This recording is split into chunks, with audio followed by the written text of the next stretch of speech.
वालेकुम व्यूअर्स। हम स्टडी कर रहे हैं करेक्ट यूज़ ऑफ एडजेक्टिव के टॉपिक को, और इस सिलसिले में ये हमारी 8th वीडियो है जिसके अंदर हम इस टॉपिक से रिलेटेड एक प्रैक्टिस एक्सरसाइज को हल करेंगे। व्यूअर्स, इस वीडियो का जो है डुअल बेनिफिट है स्टूडेंट्स के लिए। पहली बात तो ये जो पीछे पढ़ा है उन्होंने यहाँ पे आके इस वीडियो में जब इस प्रैक्टिस एक्सरसाइज को सॉल्व करेंगे तो वो उनकी असेसमेंट हो जाएगी, एक सेल्फ एवेल्यूएशन हो जाएगी, उनको एक आइडिया मिल जाएगा जो टॉपिक उन्होंने पीछे पढ़ा उसकी उसको उनको कितनी समझ आ गई है। दूसरा ये है कि ये एक प्रैक्टिस मटेरियल आपके लिए।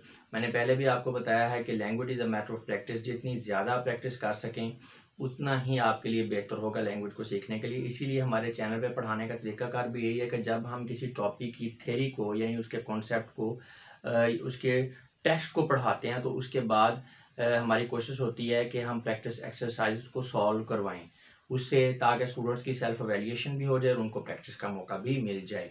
और जैसा कि मैंने कहा कि लैंग्वेज को सीखने के लिए प्रैक्टिस की कोई लिमिट नहीं है, तो जितनी ज़्यादा प्रैक्टिस करें उतना ही आपके लिए बेहतर है।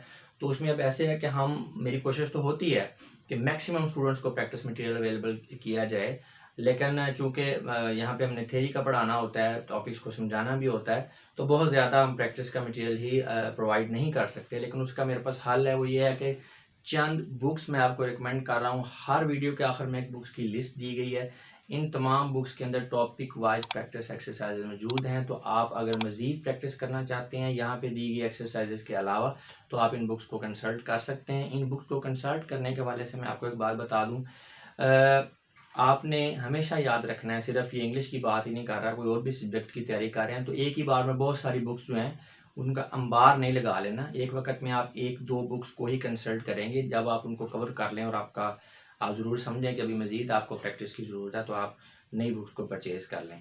तो डिफरेंट ग्रेड्स की बुक्स हैं, ये जो मैंने मेंशन की हैं उसमें 8th ग्रेड की बुक्स हैं, मैट्रिक की, ग्रेजुएशन लेवल, कम्पिटिटिव एग्ज़ाम के जो स्टूडेंट्स हैं। तो हर बंदे की अपनी रिक्वायरमेंट होती है, हर बंदे को अपना एक रिक्वायर्ड प्रोफिशिएंसी लेवल चाहिए होता है लैंग्वेज में। तो आप अपनी ज़रूरत के मुताबिक जो आपकी रिक्वायरमेंट है उस बुक को कंसल्ट कर सकते हैं। बेहतर तरीका तो ये है कि आप बुक स्टॉल पर जाएं, इजीली अवेलेबल है पूरे पाकिस्तान में कहीं से भी ये बुक्स। तो वहाँ पे जाके इन बुक्स को एक नज़र देख लें और फिर अपनी सूटेबिलिटी को देखते हुए जो बुक आपको सूट करती है वो लें और उससे आप प्रैक्टिस कर सकते हैं। वैसे यहाँ पे जो मटेरियल प्रोवाइड किया हुआ है ये भी काफ़ी है, ठीक है।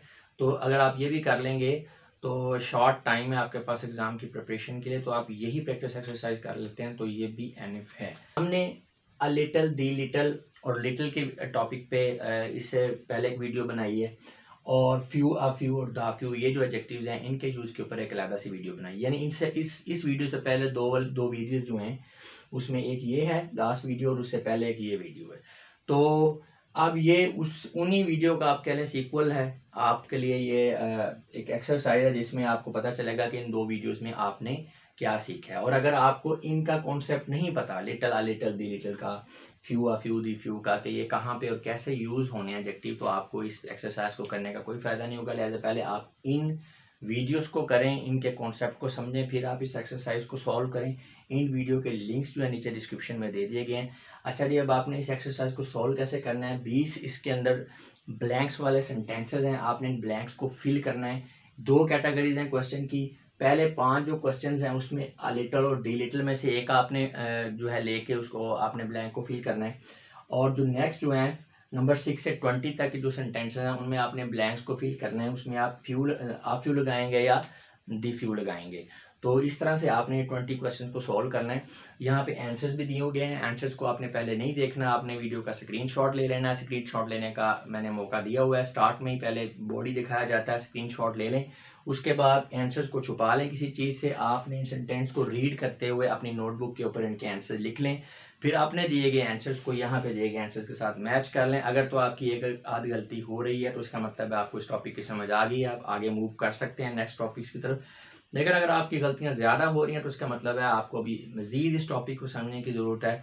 तो इसके लिए फिर आप दोबारा से इन टॉपिक्स को स्टडी करें, पढ़ें और फिर दोबारा से प्रैक्टिस एक्सरसाइज सॉल्व करें और फिर जो आपने इम्प्रूव किया है उसको कंपेयर करें पहले वाले रिजल्ट से, ताकि आपको पता चले कि आपने कितना इम्प्रूव किया है दोबारा स्टडी करने से। तो तरीकाकार यही होता है कि प्रैक्टिस एक्सरसाइज में मैंने आपको पहले बताया कि प्रैक्टिस तो है लेकिन ये आपकी सेल्फ एवेल्यूएशन भी है। आपको पता चल जाता है कि कितना टॉपिक आपको समझ में आ गया। गलतियाँ ज़्यादा हो रही हैं तो उसका मतलब है मज़ीद टॉपिक को समझने की ज़रूरत है। पीछे जाएँ, दोबारा उसको स्टडी करें, दोबारा उसकी प्रैक्टिस करें, फिर एक्सरसाइज को सॉल्व करें। तो व्यूअर्स, ये तो थी प्रैक्टिस एक्सरसाइज, ये टॉपिक हमारा करेक्ट यूज़ ऑफ एडजेक्टिव वाला अभी इस एक्सरसाइज के बाद ख़त्म हो जाता है। मिलते हैं नेक्स्ट टॉपिक में। अब मैं आप लोगों से इजाज़त चाहूँगा। अपना बहुत सा ख्याल रखिएगा। आपकी समातों का बहुत बहुत शुक्रिया। खुदा हाफिज़।